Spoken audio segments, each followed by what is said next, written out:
ಅದು ಬಹಳ ನೋವಿನ ಸಂಗತಿ. ಇವತ್ತು ಹಿಂದೂಗಳ ಅಮಾಯಕರ ಹತ್ಯೆ ಆಗ್ತಾ ಇರೋದನ್ನು ಭಾಳಷ್ಟು ಕಡೆಗೆ ನಾವು ನೋಡ್ತಾ ಇದ್ದೇವೆ.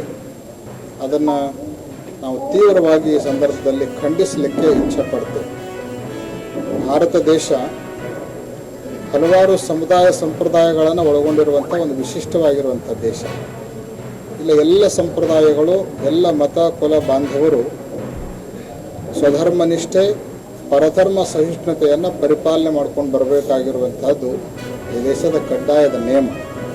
ಇಂಥದ್ರಲ್ಲಿ ನಾವು ಧರ್ಮದ ಹಿನ್ನೆಲೆಯನ್ನು ಇಟ್ಕೊಂಡು ದ್ವೇಷವನ್ನು ಸಾಧಿಸೋದಾಗಲಿ ಅಥವಾ ಆ ದ್ವೇಷ ಒಬ್ಬರನ್ನು ಹತ್ಯೆಗೈಯುವ ಮಟ್ಟಕ್ಕೆ ಹೋಗೋದಾಗಲಿ ಇದು ಸರ್ವಥಾ ಖಂಡನೀಯವಾಗಿರುವಂಥದ್ದು.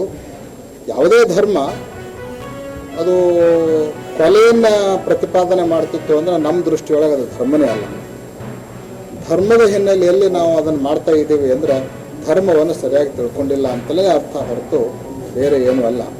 ಅದಕ್ಕೆ ಧರ್ಮದ ಹೆಸರಿನಲ್ಲಿ ಇಂತಹ ಹೇಯ ಕೃತ್ಯಗಳನ್ನು ಯಾರು ಮಾಡಬಾರ್ದು.